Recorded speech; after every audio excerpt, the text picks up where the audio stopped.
Hey everyone, pleasure to be here tonight and to speak with everyone. I wanted to take my 5 minutes to share some of my philosophies on product development, and specifically coming from an intersection of design and product, how you can build products that don't suck. As mentioned, I work at Shopify, and prior to that was at Jack Cooper, and I spend most of my days working on managing product teams that are multidisciplinary across product, data, design, engineering, research, et cetera, et cetera. And I've really, mostly in hindsight, because that's really the only moment in time where you definitely know you built a product that sucked, realized that these are the questions that most often would have prevented that moment from happening. And these are the questions I still find on a day-to-day basis I ask myself and the product managers on my team to help guide our own product development and mentalities. And that is it a great idea? Is it something that creates value? And could this become a scalable business? And whether that was when I was building apps of my own, building apps for other people, or building technology and features at Shopify, these have been the three constants in that experience. So let's talk about, is it a good idea? And for me, ideas within an organization or a startup of your own really fundamentally come down to communication. Both internal communication and external communication is how you validate whether you have something meaningful on your hands. When it comes to internal communication, it really takes just one person on your team to screw it all up. One person that puts a settings box where it shouldn't exist, one person that adds friction to the onboarding experience, one person that mistakes some copy that all your customers see. And I think where we commonly misstep in this situation is we rely a lot on lazy verbal communication. What we forget is, as product leaders and specifically as product managers, writing is the true craft of our role. It's our responsibility to clearly communicate in succinct form what it is that we're trying to achieve and for whom. And when we don't write, we leave a lot of ambiguity for our teams to perceive. Because when we speak, I can say anything to this slide. There's only a few words on it. I leave a lot up to interpretation for you. But between all your emails and Slack messages and tweets and other ways that you speak to your team, what you need to do is empower them with a common language so they understand what the hell it is that you're trying to build and why. And that's where writing is really the craft that you need to focus on internally, to ask yourself and ask your team if what you're building is the right thing. Now, externally, you have to think about that same creation of a common language. When you're speaking with a customer, it's also really obvious or really easy to be ambiguous and to leave out the obvious. And this is where we rely very often on either two ends of the spectrum. One is to have very hard visual prototypes, so a customer knows exactly what you're talking about when you're trying to share an idea, or to stick to very open and vague questions. Open-ended questions let you realize if they'll come to the same conclusion that you did. Those two, anything in between, any shades of that, we find to be pretty ineffective for product development. So in the grander scheme of things, what we're trying to do here is kind of fire micro bullets, just see what it is from a low cost, low effort standpoint that might relate to customers, and take back that feedback before we concentrate resources. And communication tools, whether it's open questions or hard prototypes, are really the things that can get you there very, very quickly. The second question is whether or not it creates value. And by value, I mean value for your customers, not value for your business.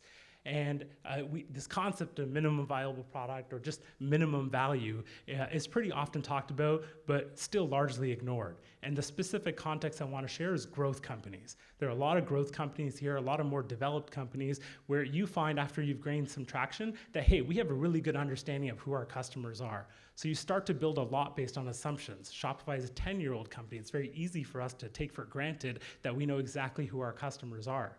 But the reality is that as you grow, the makeup of your customers is constantly changing.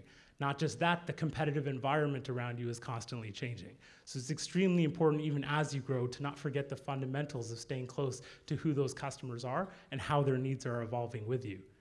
And when you can do that and you can bring some concept of what your value creation is to those customers, you can really appropriately gauge whether or not you have something valuable on your hands. And a prototype isn't enough at this stage. What's important is being able to actually go through the value creation loop. It's not hypothetical value. It's finding some way to brute force your way to giving them the value that they deserve or that they're looking for. And you don't need them to pay you in money. You forget that there are 3 forms of early user payment: time, data, and money. And any of those things are equally meaningful investments that a customer or user can make in what you're trying to do. And we look for all 3. And even as Shopify at the scale that we're at, we need to make sure we're measuring our success based on our users' goals. And if you've seen, a lot of our newer revenue lines are actually success-based. When our merchants make money is when we make money. So really forcing ourselves to align our metrics with our customers' metrics. So ask yourself if your metrics are congruent with what your customers are trying to achieve through your platform. And ultimately, as I said, that's where you need to do things at this stage that don't scale. You don't need the product, process, or engineering that will take you to hundreds of millions of customers. You just need what that first 1 or 10 or 100 people need to be successful. So the last thing I want to focus on is, could it become scalable? Could this be a scalable business for you? And yes, there are many versions of formulas that you can prove scale through. And through the many companies I mentor and some that I invest in, a lot of people bring formulas to me far before they even have 10 or 100 actively engaged customers. And instead, what's important to focus on, what I'd much rather see, is that you're spending time with your early customers to prove that you'll be able to retain them and that you can extend the lifetime value of them, instead of just showing that I have some math that says I have a sausage machine here. Anyone can figure that out. It's not a black art. This is what leads a lot to false starts. People that have products that have the potential to be good, but often fail and end up sucking because they tried to pump a lot of growth hacks into them early on. And what happens is there's either not enough value, you started to get way ahead of yourself on the problems you were solving and added many layers to the problem instead of better solving the original problem itself. There's not enough engagement, there isn't a lot of reoccurring engagement there, or not enough natural growth.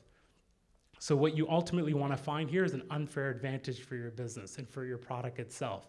And you'll find that, hey, if you spend 10 years creating really strong value on a repeatable basis, that 10 years could take you to an IPO. You don't require yourself to be first to market or first to technology or first to the race to win. So these are the questions I often ask myself, and I hope these questions will stay with you, or some of them, as you look to build out your early products. Thank you.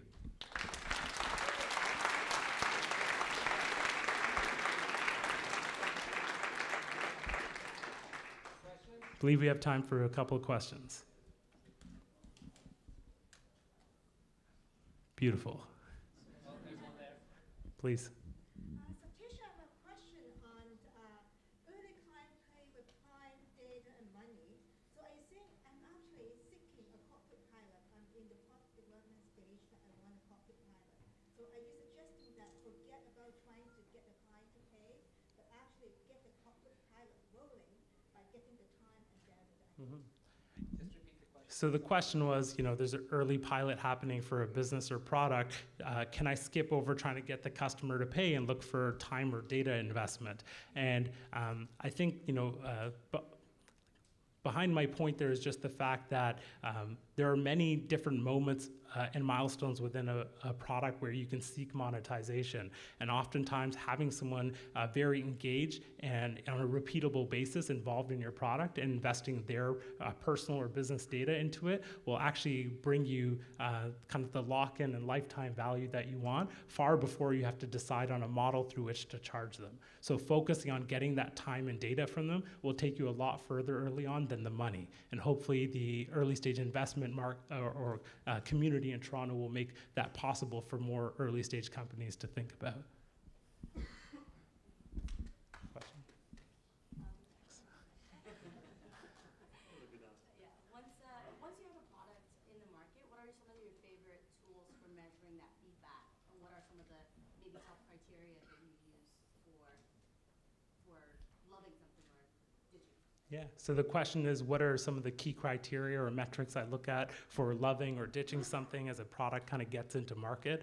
Of course, naturally, it depends on the product. Certain products, the metric is actually how little time someone spends inside the product itself, how quickly you can get them to that end value proposition. That's why often I think about just engagement, because you need a problem area or a problem solution that comes up often for a customer in order to really find kind of a need and strong fit for the product and that customer relationship. So I look at how many times can I solve a problem for someone at what velocity. So how often do they need my feature or my product? And in all the moments where that's happening, is my feature the right fit for them?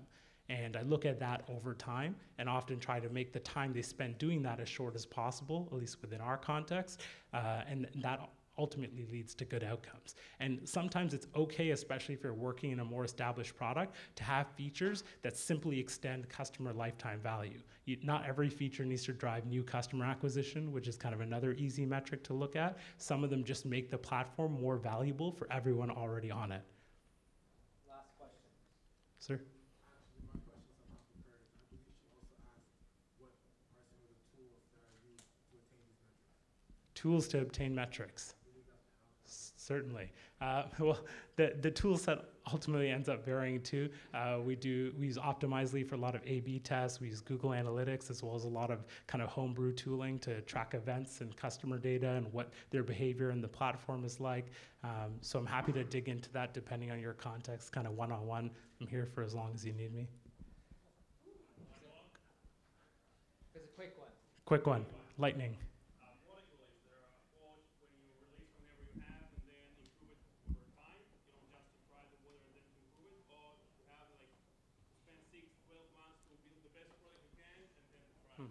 So the question is about product releases and whether you just get it out as fast as you can or work up to a big moment.